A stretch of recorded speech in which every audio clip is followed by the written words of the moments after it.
Ice cream तोड़कर बाजार में बेचने लगती है, जिससे उसकी गरीबी दूर हो जाती है। और टूनी सुंदरी कौवी के यहाँ पर झाड़ू पोछे का काम करती थी, क्योंकि वो लोग बहुत ज्यादा गरीब थे। टूनी की एक बेटी थी जो उसके साथ ही आती थी, वो वहाँ पर खेलती रहती थी। एक बार टूनी अपनी बेटी के साथ घर पर आ रही थी काम करके, तो रास्ते में उसकी बेटी जिद करती है, माँ मुझे आइसक्रीम खानी है और आप मुझे आइसक्रीम दिलाओ। तो वो टुन्नू चिड़ा के पास पहुँचती है, भैया आइसक्रीम कितने? वो कहती 50 रुपए की। भैया मेरे पास 50 रुपए तो है नहीं, मेरा बच्चा बहुत जिद कर रहा है, आप जरा खिला दो। यहाँ पे खैरात में बट रहा है क्या, उड़े यहाँ से। तो वो ऐसा कह के भगा देती। वो अपने बेटे को लेकर आ जाती, वो अपने घर के पीछे बगीचे में लेके आती है। बेटा तुम सेब खा लो, आइसक्रीम मैं आपको कल ला के खिला दूंगी। अरे मम्मा मुझे आइसक्रीम खानी थी। वो कैसे भी करके उसको मनाती है और उसे घर पे ले आके कहती है तुम खाना खा लो बेटा।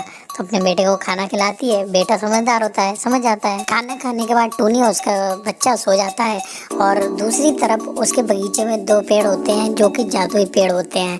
वो दोनों आपस में बात करते हैं। ये दोनों तो बहुत ज़्यादा परेशान हैं, क्या लगता है हमें इनकी मदद करनी चाहिए? हाँ मैं भी यही सोच रहा हूँ, बेचारी बहुत ज़्यादा परेशान है, लेकिन पहले मैं इनकी परीक्षा लेना चाहूँगा, उसके बाद ही मैं इनकी मदद करूँगा। अच्छा ठीक है, कल सुबह जैसे ही टूनी आएगी हम लोग उनकी परीक्षा लेंगे।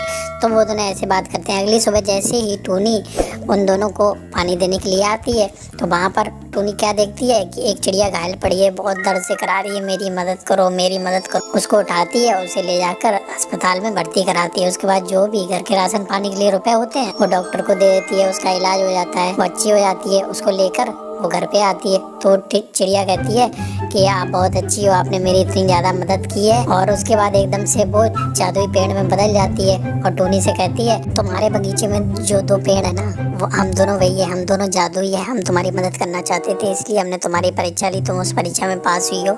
अगली सुबह तक जब तुम जाओगी ना, तो तुम्हें उस पेड़ पर ढेर सारी आइसक्रीम मिलेगी, तुम अपने बच्चों को भी खिलाना और उस आइसक्रीम को बेच कर ढेर सारी कमाई करना, अब तुम्हारे सारे दुख दूर हो जाएंगे। तो ये सुनकर टूनी बहुत ज़्यादा खुश होती है, और पेड़ कहता है तुम बहुत ही दयालु थी, इसीलिए तुम्हें उस दयालुता का फल मिलेगा। तो टूनी ऐसी करती है। अगली सुबह जब वो वहाँ पहुँचती है तो देखती है कि सचमुच पेड़ पर आइसक्रीम ही आइसक्रीम लगी थी। वो आइसक्रीम तोड़ के अपने बच्चे को भी खिलाती है, आइसक्रीम तोड़कर बाजार में बेचने लगती है, जिससे उसकी गरीबी दूर हो जाती है और वो अमीर हो जाती है और हंसी खुशी अपना जीवन जीने लगती है। तो दोस्तों हमें हमेशा मदद करनी चाहिए, उसका फल कभी ना कभी हमें मिलता है।